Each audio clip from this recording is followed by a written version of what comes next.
Livro Paramahansa Yogananda. Autobiografia de um yogi contemporâneo. Capítulo 31. Uma entrevista com a Mãe Sagrada.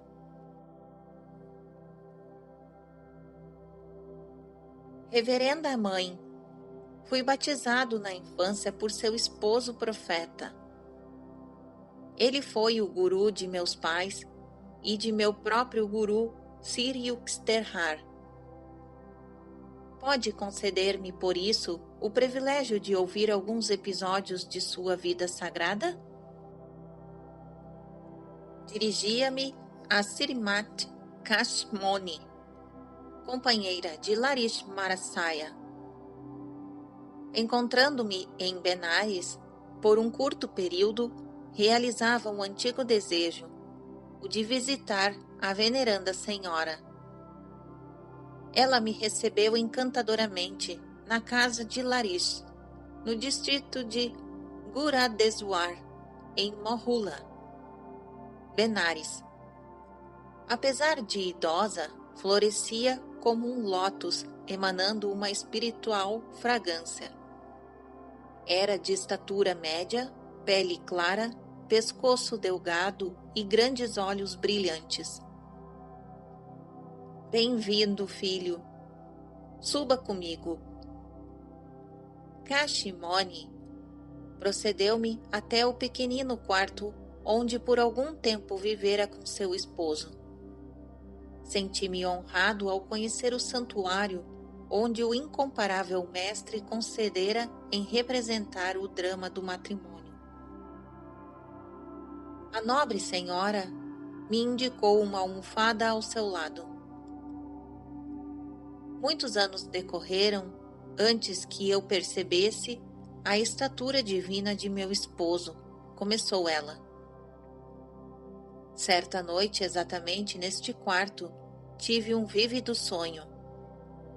Anjos gloriosos flutuavam como graça inimaginável acima de mim. Tão realista era a visão que despertei naquele instante. Estranhamente, o quarto estava envolto em luz deslumbrante.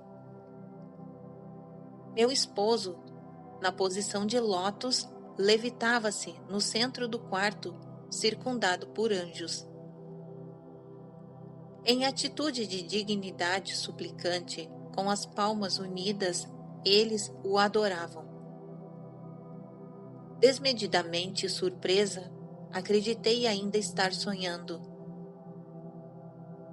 Mulher, disse Larish Marasaya, você não está sonhando. Renuncie a esse eterno sono. Enquanto ele descia levemente para o chão, eu me prostrava aos seus pés. Exclamei: Mestre, curvo-me à sua frente repetidas vezes. Pode perdoar-me tê-lo considerado meu esposo? Morro de vergonha ao compreender que permanecia adormecida em minha ignorância, ao lado de quem está divinamente desperto. Desta noite em diante, já não o considero meu esposo, e sim meu guru. Aceita a minha insignificante pessoa como sua discípula? Observação 239. Maya existe, desde o princípio, como Jesus e João assinalaram, porque é inerente como estrutura aos mundos dos fenômenos.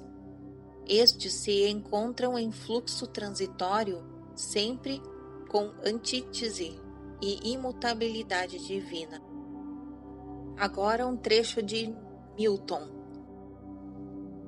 Ele só para Deus. Ela para Deus e ele. Fim da observação 239.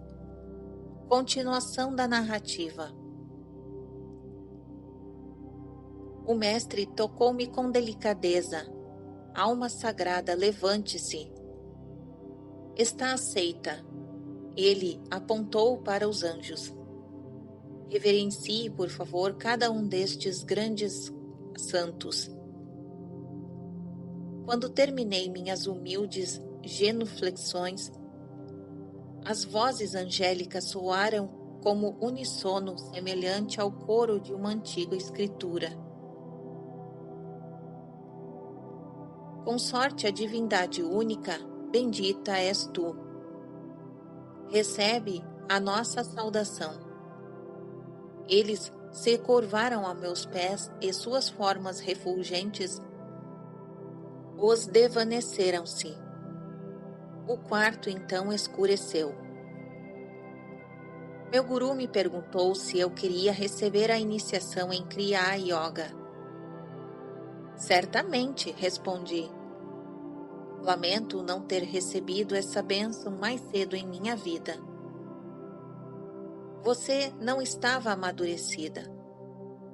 Larish Marasaya sorriu consoladoramente. Eu ajudei-a, em silêncio, para esgotar muito de seu karma. Agora você tem vontade e está preparada. Ele me tocou na testa. Vertiginosas massas de luz apareceram. Gradualmente a radiação se transformou num olho espiritual, azul opalino, circundando por um anel de cor de ouro e tendo no centro uma estrela branca pentagonal. Introduza sua consciência através da estrela no reino do infinito. A voz de meu guru vibrava com timbre novo, com suavidade de música longínqua. Uma após a outra, as visões se desfaziam como espumas oceânicas nas praias de minha alma. Por fim, as esferas panorâmicas fundiram-se num mar de beatitude. Perdi-me em breve aventurança, sempre renovada. Quando horas depois regressei à consciência deste mundo, o mestre ensinou-me a técnica de Kriya Yoga. Daquela noite em diante, Larish Marasaya nunca mais dormiu em meu quarto. Permaneceu na sala da frente, no andar térreo, em companhia de seus discípulos, tanto de dia quanto de noite, sem jamais voltar a dormir. A ilustre senhora silenciou. Compreendendo a singularidade de sua relação com o sublime yogi, aventurei-me finalmente a pedir-lhe outras reminiscências. Filho, você é insaciável. Todavia vou lhe contar mais uma história. Ela sorriu timidamente. Confessarei um pecado cometido contra meu guru esposo. Alguns meses depois da minha iniciação, comecei a me sentir abandonada e esquecida. Certa manhã, Larish Marasaya entrou neste quarto para buscar um objeto. Rapidamente eu o segui. Dominada pela ilusão, dirigi-lhe críticas severas. Você gasta o tempo inteiro com seus discípulos. E que faz a sua responsabilidade para com mulher e filhos? Lamento que não se interesse em dar mais dinheiro à sua família. O mestre olhou-me por um momento e então, de súbito, desapareceu. Surpresa e amedrontada, ouvi uma voz ressoar vinda de todos os cantos do quarto. Não vê que tudo é nada? Como poderia um nada como eu produzir riquezas para você? Guruji, exclamei implorando 1000 vezes perdão. Meus olhos pecadores já não o podem ver. Por favor, apareça em sua forma sagrada. Estou aqui. Esta resposta veio do espaço acima de mim. Olhei para o alto e vi o mestre materializar-se no ar e sua cabeça tocando o forro. Seus olhos assemelhavam-se a chamas ofuscantes. Fora de mim, aterrorizada, arrojei-me soluçante a seus pés, depois que ele, sem ruído, desceu ao chão. Mulher, disse-me, procure a riqueza divina, não o vil ouro-pel da terra. Após adquirir o tesouro interior, você descobrirá que as provisões exteriores sempre aparecerão. Acrescentou ele. Um de seus filhos espirituais cuidará de garanti-las para você. As palavras de meu guru naturalmente se cumpriram. Um discípulo deixou de fato uma soma considerável para nossa família. Agradeci a Kashimoni por haver partilhado comigo suas extraordinárias experiências. Observação 240. A veneranda mulher faleceu em 1930 em Benares. Continuação da narrativa.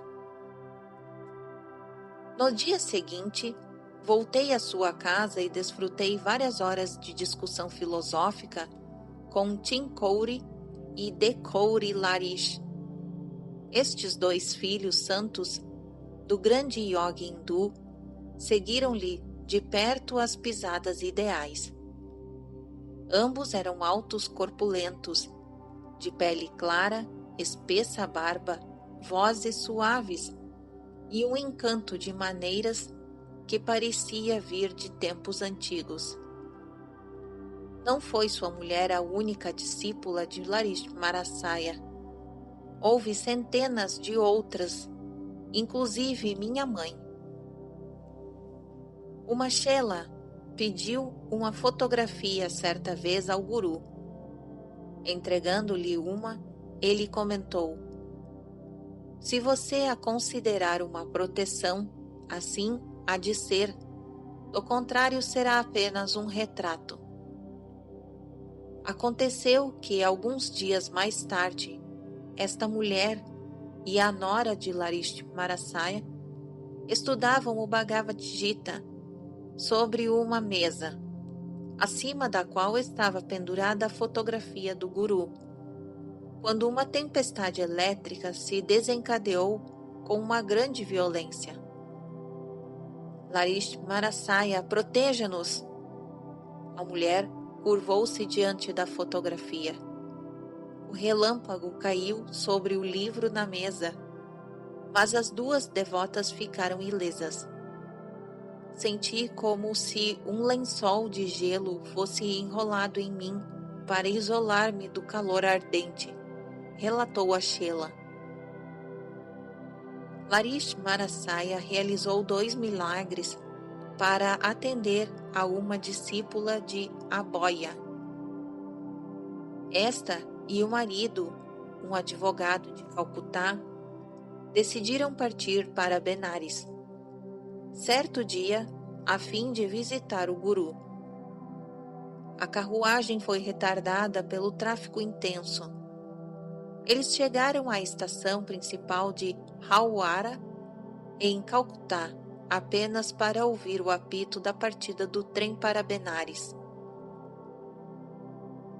A boia, perto do guichê de passagens, permanecia quieta. Larismarasaya, suplico-lhe, faça que o trem pare, rezava ela silenciosamente.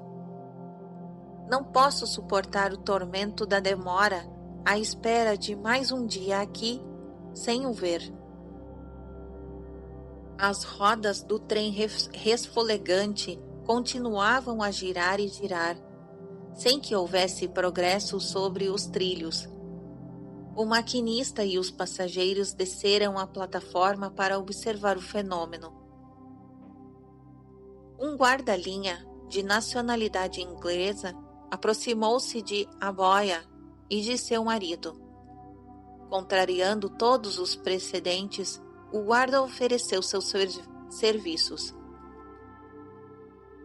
Babu, disse ele, dê-me o dinheiro. Comprarei suas passagens enquanto sobem ao trem. Assim que o casal se sentou e recebeu as passagens, o trem lentamente se pôs em marcha. Em pânico, o maquinista e os passageiros embarcaram de volta aos seus lugares, sem saber por que o trem se detivera antes e como se pusera a caminho. Chegando à casa de Larishmarasai em Benares, Aboya prostrou-se ante o mestre silenciosamente e tentou-lhe tocar-lhe os pés. Comporte-se, Aboya, comentou ele. Quanto você gosta de me aborrecer. Como se não pudesse vir aqui pelo trem seguinte.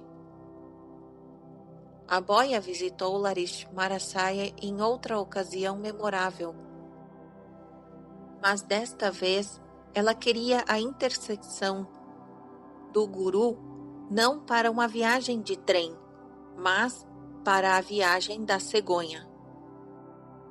Suplico sua bênção para que viva o meu 9º filho, disse ela. 8 crianças nasceram de mim e todas morreram logo após o nascimento. O mestre sorriu compadecido. A criança que você espera viverá. Siga minhas instruções cuidadosamente.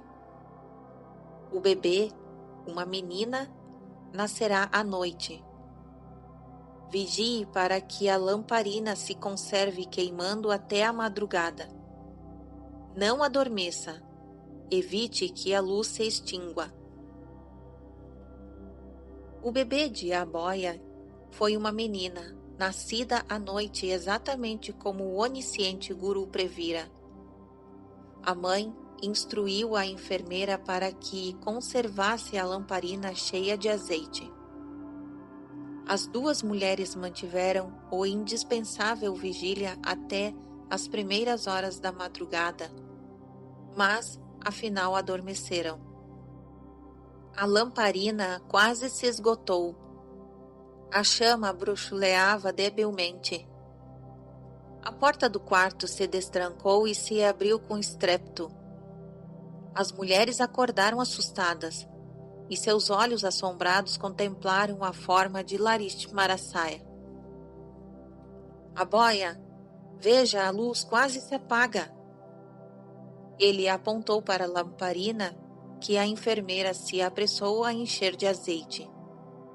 Assim que a chama brilhou vivamente outra vez, o mestre desapareceu.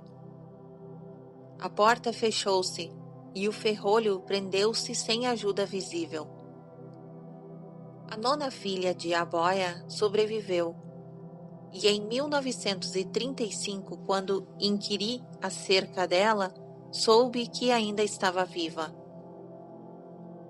Um dos discípulos de Larishmarasai, o venerável Kali Kumar Roy, relatou-me muitos detalhes fascinantes da vida junto com o mestre. Fui hóspede frequente em seu lar, em Benares. Às vezes durante semanas, disse-me Roy. Observei que muitos santos, Dandi Chawansmis, observação 241. Dantes Chawansmis são membros de certa ordem de monges que carregam ritualmente um danda, bastão de bambu, como símbolo de Brahmadanda, bastão de Brahma, que é, no homem, a coluna vertebral. O despertar dos 7 centros cerebroespinhais constitui a verdadeira senda para o infinito. Fim da observação 241. Continuação da narrativa. Observava que muitos santos Dandis Chawansmis chegavam na quietude da noite para sentar aos pés do guru.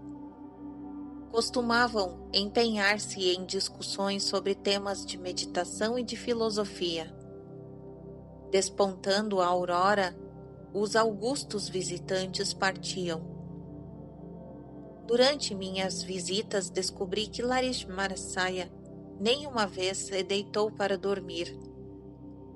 No começo de minha associação com o mestre, tive de enfrentar a oposição de meu empregador, contou Roy.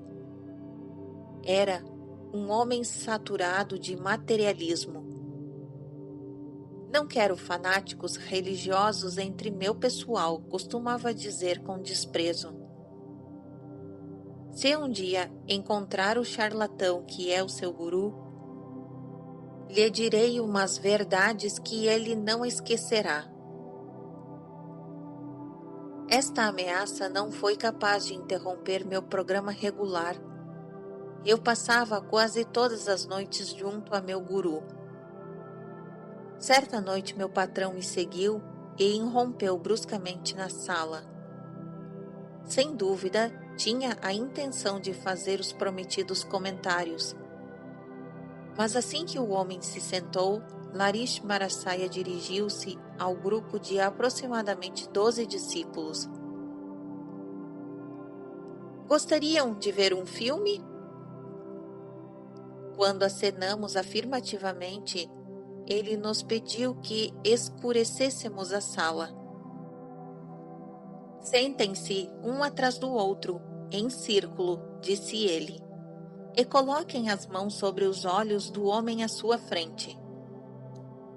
Não me surpreendi ao observar que meu patrão também estava seguindo as instruções do mestre, embora a contragosto.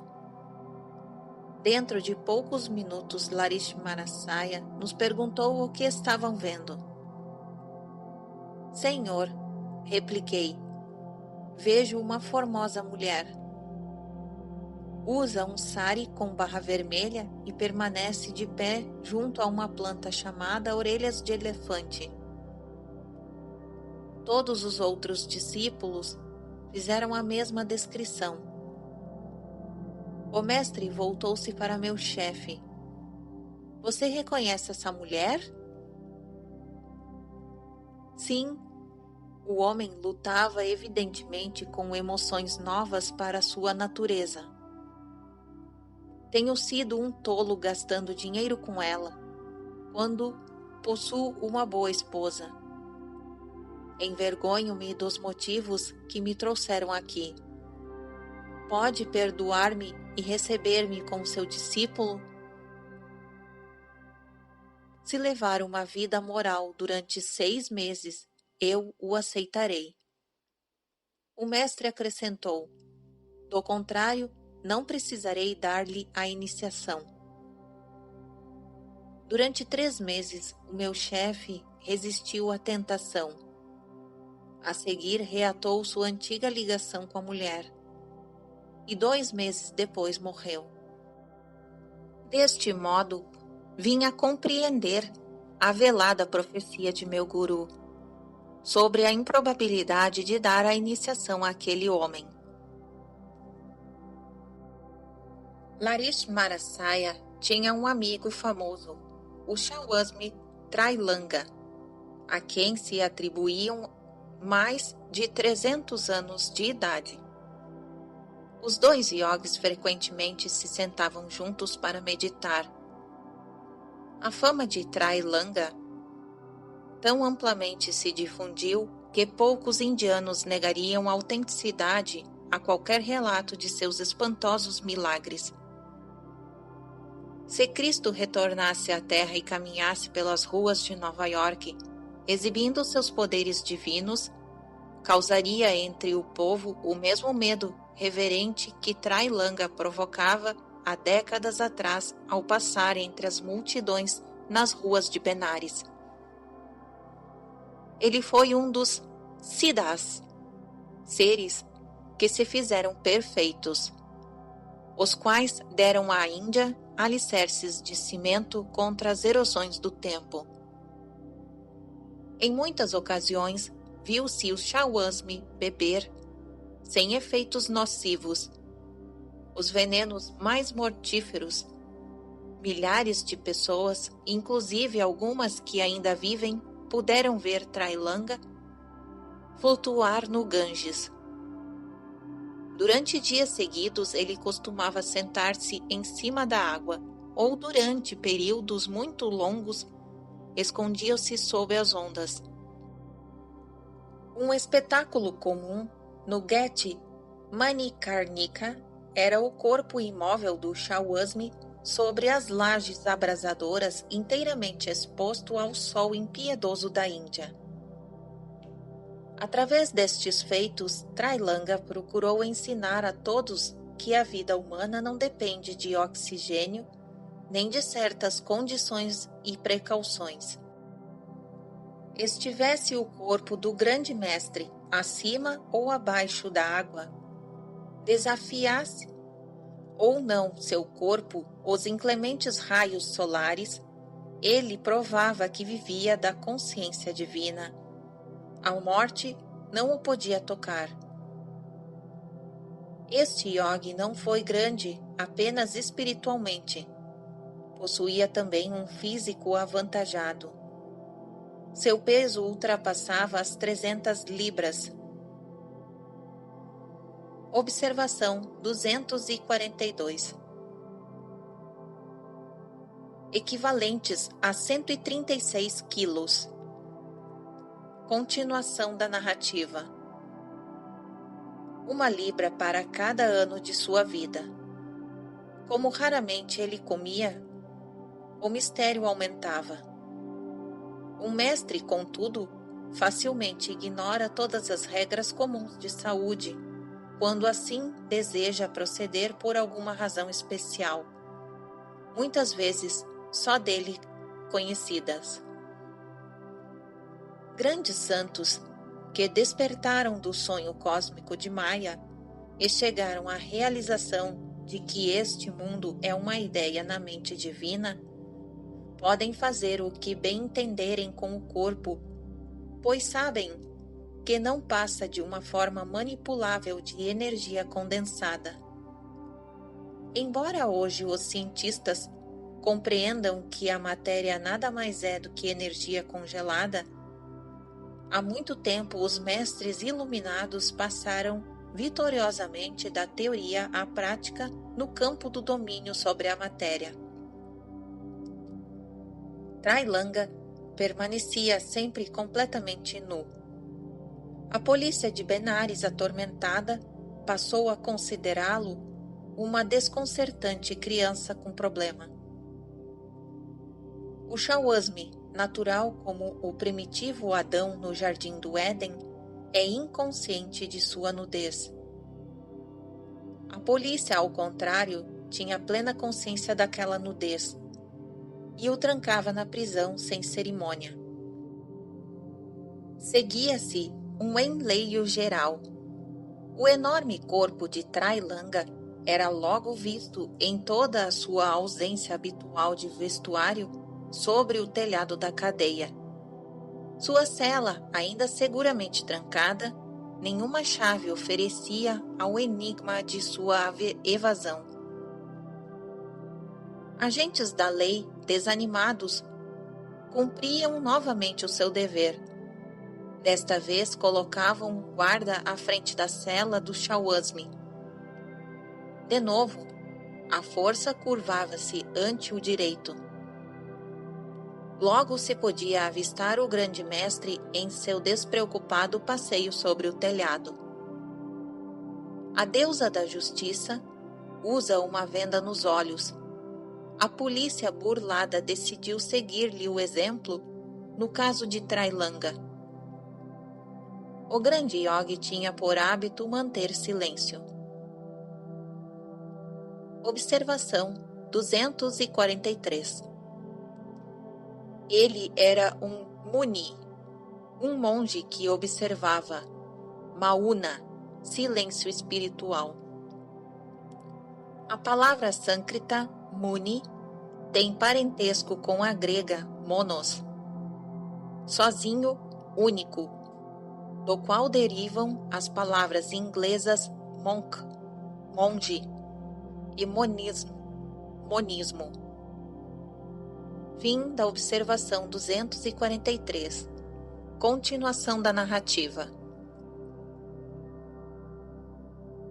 A despeito de um rosto gorducho e de um estômago do tamanho de um barril, Trailanga comia apenas ocasionalmente.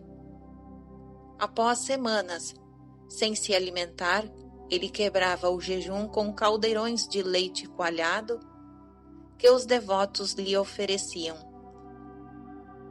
Um céptico decidiu certa vez provar que Trailanga era um charlatão. Colocou em frente ao Chauasme um grande balde com uma mistura de óxido de cálcio, usada para branquear paredes. Mestre, disse o materialista com uma reverência de caçoada, eu lhe trouxe um pouco de leite coalhado. Beba-o, por favor. Sem hesitar, Trailanga sorveu, até a última gota, os litros de cal ardente. Em poucos minutos, o malfeitor caía ao solo em agonia. Salve-me, Chauasme, salve-me, gritava ele. Estou em fogo. Perdoe-me pela maldade com que o submeti à prova. O grande Yogi quebrou seu silêncio habitual.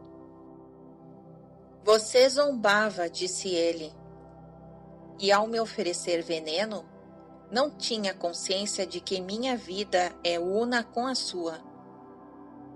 Se não me fosse o meu conhecimento de que Deus está em meu estômago, assim como está em cada átomo da criação, a cal me teria matado.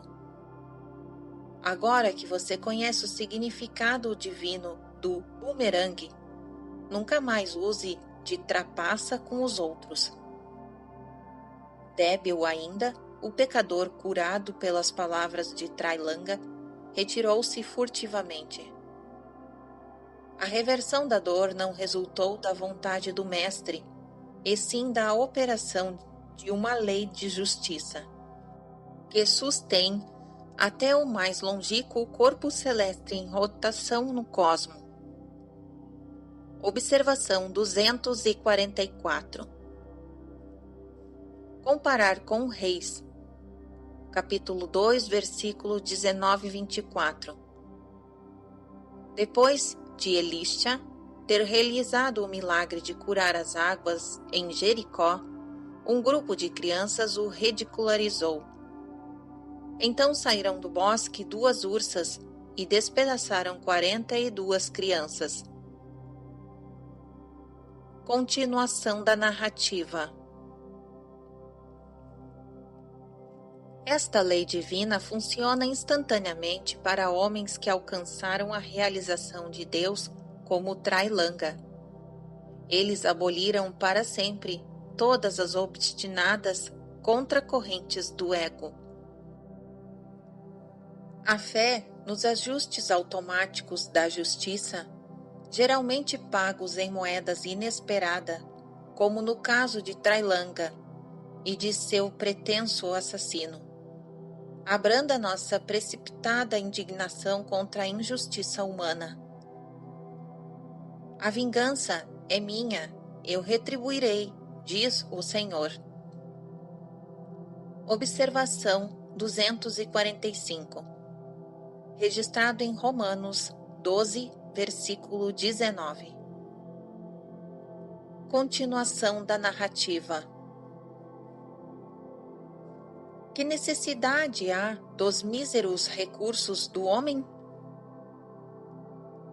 O universo trama a retribuição pontualmente.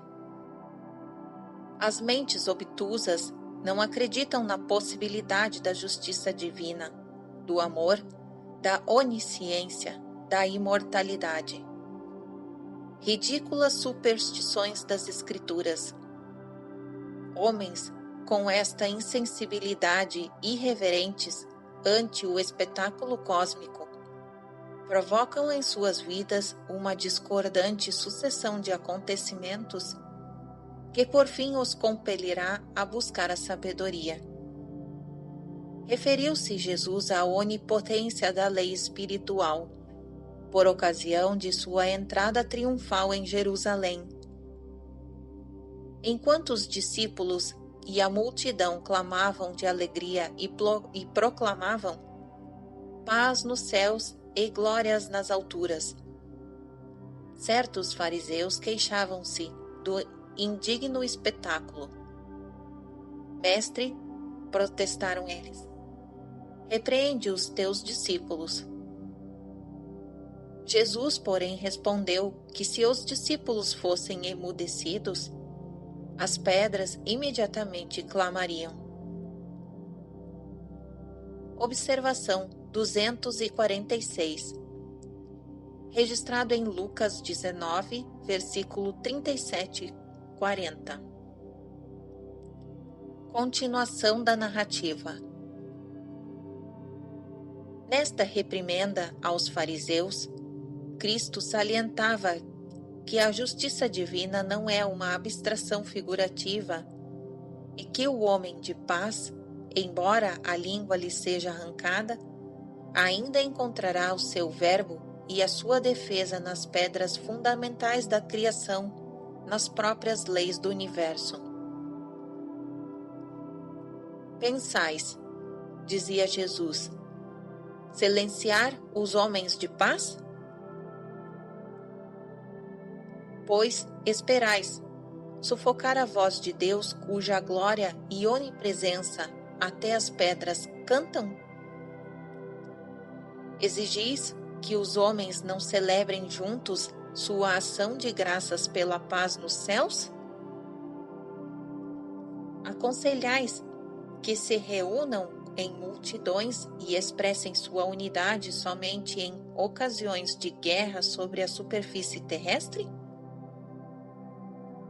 Então, preparai-vos, fariseus, para subverter os alicerces do mundo, pois os homens serenos, assim como as pedras e a argila, e a água e o fogo e o ar, se levantarão contra vós, para dar testemunho da harmonia divina que existe na criação.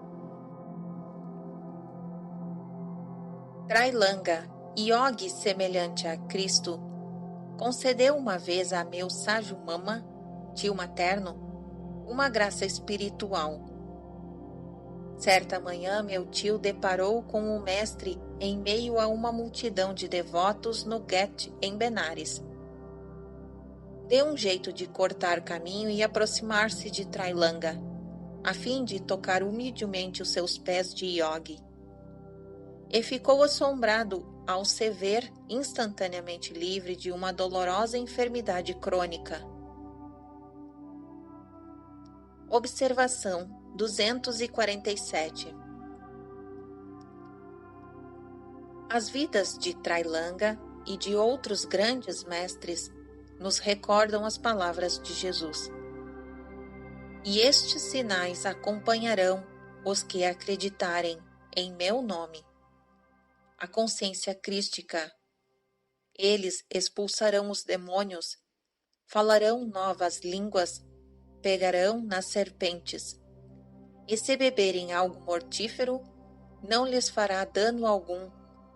Porão as mãos sobre os enfermos e estes ficarão curados.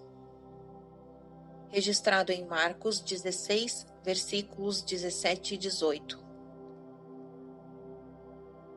Fim da observação 247. Continuação da narrativa. É mulher, o único discípulo, ainda vivo do grande yogi. Shankari Mai Jai, filha de um dos discípulos de Trailanga. Foi treinada por Shawasmi desde a primeira infância. Viveu durante 40 anos numa série de cavernas solitárias no Himalaia, perto de Bridnath, Kedarnath, Amarnath e Pasupatnath, A Brahmacharini, asceta do sexo feminino, nascida em 1826, já ultrapassou bastante o seu próprio centenário. Entretanto, não aparenta velhice, conservando o cabelo negro, dentes brilhantes e uma energia admirável. Sai de sua reclusão periodicamente para comparecer às melas ou concentrações religiosas. Esta santa mulher visitava Lakshmarasaya com frequência. Contou que um dia, na zona de Barakpur, perto de Calcutá, enquanto estava sentada ao lado de Lakshmarasaya, o grande guru Babaji penetrou sem ruído na sala e conversou com ambos. O mestre imortal usava uma tanga molhada, recorda ela, como se estivesse acabado de dar um mergulho no rio. Ele me abençoou com alguns conselhos espirituais. Trailanga, em certa ocasião em Benares, abandonou o silêncio costumeiro a fim de render pública homenagem a Lakshmarasaya.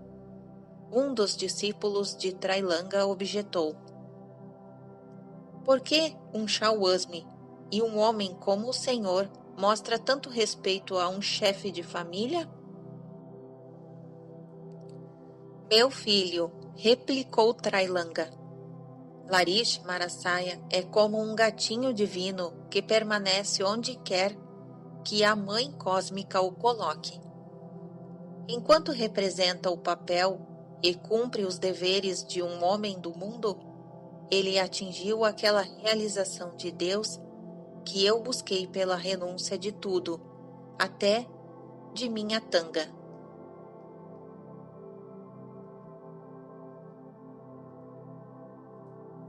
Fim do capítulo 31.